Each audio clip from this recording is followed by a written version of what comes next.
Hey, had a sort of a brainstorm today, and this is when I was doing work early today. Now it's in the evening. I thought I was going to do it tomorrow, and I said, "No, bugger it. I'll do it now." And I was just thinking about, vitamin D. We hear a lot of things, but different people. Is it necessarily to take vitamin D in a capsule? Obviously, you don't want to take capsules that have got seed oils in them. Definitely not. Medium chain triglycerides, or coconut oil or stuff like that is what I usually recommend. Um, but there's a whole lot of different arguments. Some people say, well, our ancestors didn't take them and they had no really real issue. Why should we? So there's a lot of different arguments. I've even heard the most stupidest argument that apparently, it increases LDLC. Really? Really? Are you that effing crazy? It increases LDLC. Obviously, it does, darlings. What the hell do you think it would do? Vitamin D, remember, is fat soluble, and it's actually synthesized from cholesterol. Uh, so it makes logical sense that it would increase LDL when you consume it. Big effing what? When we eat foods that have got vitamin D, like eggs, like fish, and things like that, it also increases in the gut LDLC and elsewhere. So what? Is that the justification for not having a supplement? Because it will do that, which it does exactly when you eat foods which are or dairy foods that have got vitamin D in them. Anyway, I thought I'd have a bit of a rant in the beginning on that point because I have heard it around and it's annoying to say the least. It's devoid of any foundation of logic in that regard. Anyway, let's get on with it. Now, the whole idea is that many people argue since our ancestors didn't, they got a bit from the fish, they got a bit from dairy, they got a bit from these sources. They didn't really need as much in winter. They probably had a lot of reserves over summer. That's all you need to do is go out in the sun and all that. They had far more in the summer and all that sort of stuff. And so in the winter, they just use those resources. Um, and, that's fine. You don't need to take any supplement, just um, stay out in the sun. Well, that's not always practical with most people, because their lifestyle and stuff like that, and not always practical. But also, the way we live in the modern world is completely different than our ancestors. So it's like comparing apples to pears, or I'm using the plant analogy. Oh, how awful. How dare I, as a carnivore, do that? Oh, God, shock horror. Anyway, let's continue. And the point is that people will argue that you don't need it. I tend to disagree with that. Because if we look historically back, and this is where I had the epiphany, because I'd already known this stuff, and I forgot all about it. And then I just had a brainstorm, and I'm going, were respiratory infections around in the winter periods in Europe, in particular Northern Europe and other latitudes that are much colder, where in those higher latitudes, in particular, in the like in the summer, you can't produce from sunlight. Even if you strip naked, you can't produce. You get a bit of a chill down there, but you will get practically zero vitamin D from any, because the UV is very low, close to zero in most cases. So the argument went that they had enough and all that sort of stuff. I don't buy that. I think that's bullshit. I think that people were susceptible to respiratory infections, but in winter they weren't. And the reason is trade. In winter trade, because a lot of the rivers were frozen over, and a lot of the actual, like, if you look in the Baltic areas and all that, it was much more treacherous to venture out from those areas um, into areas like the Atlantic and all that and come down through there. So people avoided, there was less trade in the winter period between Northern Europe and around the place. And I think that was their protection, because most of these respiratory infections happen in the tropics. They're endemic all year round. You're always catching them, malaria and any other, respiratory infection constantly. So I've been in the middle of the so-called dry season and the wet season, and I've caught respiratory infections and dengue. No, I'm not sure whether I actually got malaria once or was some sort of other cold, severe cold. That I never verified, but I did verify the dengue one. So, it's a different environment. But these people were not trading. They were only trading in the summertime primarily, So by that stage, they were exposed to, vitamin D from the sun. And that's possibly why the deaths were less in that period. It wasn't because they were isolated. Unlike today, we're not isolated. You can fly into the tropics, pick up something and bring it back to a place like Sweden or Norway or whatever you're from in those northern latitudes, or from places like Tasmania. Fly elsewhere. People move around the world constantly. And those pathogens go on holidays with them. Yeah. So they get a lot of frequent flyer points. Bloody hell. Those little buggers. And so, yeah, it's a very different world we live in now. And so I would say we're not living the same sort of world that we were in the past. And I think that in the modern world, we need exogenous vitamin D. That's my personal belief, due to the change in the way we live, the way we socialise, the way we move around the planet. It's not the same. And I think that it's short-sighted and it's a bit narrow. We're narrow focus, and we don't understand these historical bases for respiratory infections. They used to occur in summer and in the fall. In those periods, already most people had fairly good vitamin D, So, and it was those who were not eating enough animal foods that had poorer status, and it was the peasants who were eating a poorer diet, and they were dying in greater numbers, not the aristocrats or the wealthier who could eat more animal foods. So they had the protection, But in the winter periods, where the conditions are different and you don't have access to vitamin D, you're a peasant, you've got less animal foods, less cholesterol, less of the nutrients that are required to basically synthesize a lot of the hormones. So you're going to be struggling any time of the year. But if you're in the northern latitudes, away from, you're not involved in trade, your people are not involved in trade at that time, you're not going to hear any of these things happening. These things happen in summer when there's trade and movement from the northern and southern latitudes. That's when disease moved around. It didn't. Now it moves around all year round.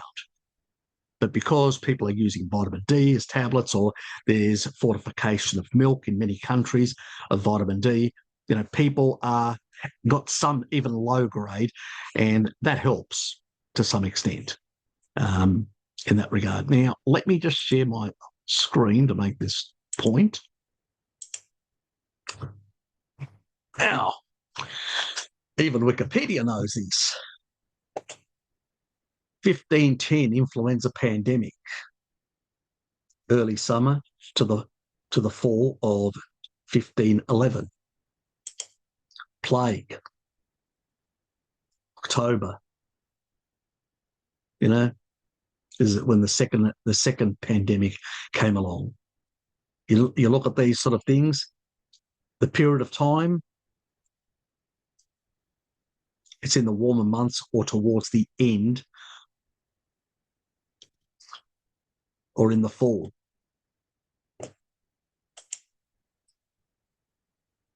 In Britain, May, when, disease reached London, August. It's pretty much through the warmer months when people can trade. That's when these things turn up. You look at Sicily, the sort of movement, August,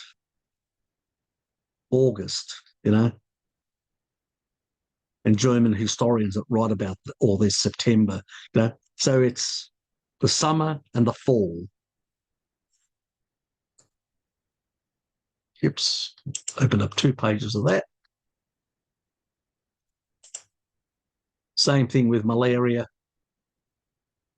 during the Middle Ages. We'll talk about the Middle Ages here. So, citizens of Italy used to succumb to mysterious disease that struck in summer, peaking in August and September. Disease seemed to afflict people at random, causing terrible fevers, and was often fatal. Like the tropics, in those days, it was in the warmer months when there was trade, basically, guys. That's what it was. It was due to trade. Now, I'm going to stop there. I'll link these if people want to read them. Go to your heart's content. I'm just trying to make a point, in this regards, you got you lovely people out there. The point is that in the past, people in certain latitudes, which were colder, didn't trade.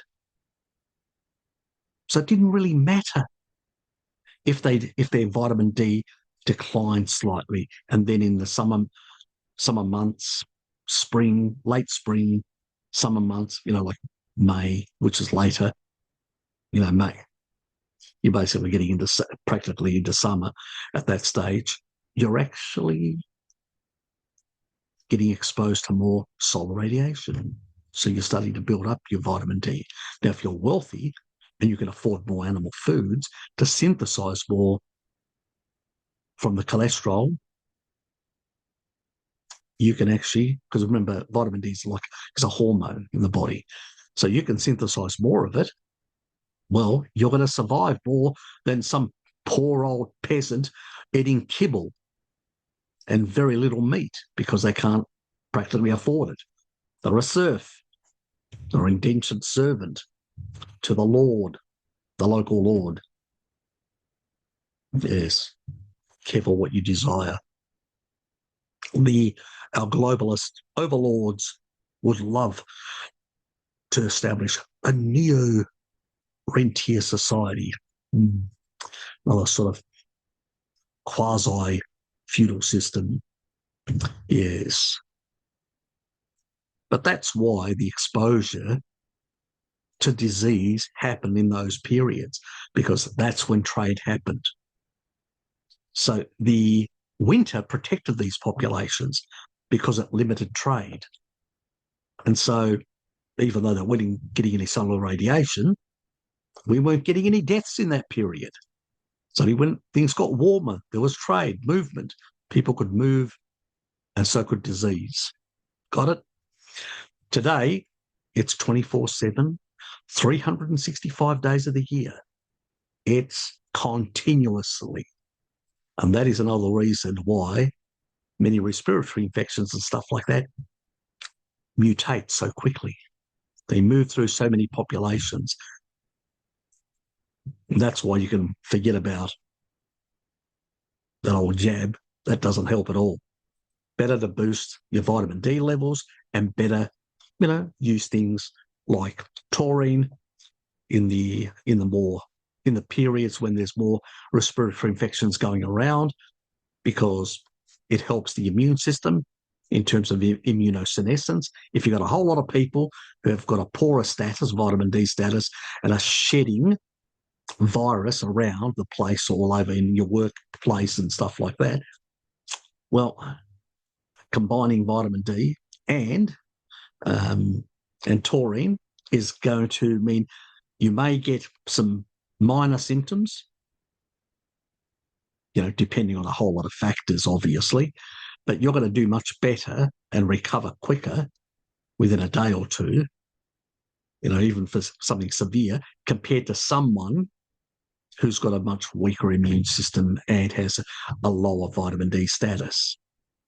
So the people that argue from the LDLC point of view, those, you know who they are, I would ignore those people because, one, they don't understand history and they're conflating certain things out of ignorance. The reality is that our ancestors lived in isolated communities in those colder months and had less interaction with people outside their communities in those colder latitudes. As a consequence, their risk went down. So even though their vitamin D status would have been lower through those winter months, it was irrelevant. They were still getting a bit, but it was irrelevant.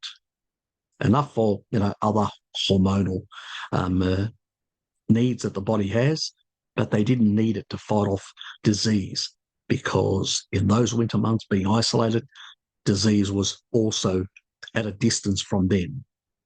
It's only when trade, the warmer months, and trade picked up again, that's when disease started moving into these communities, Germany, Italy, and through all those trade routes that go up north and into places like Britain and London, again from the trade routes, the trading that was happening either by Vikings or others.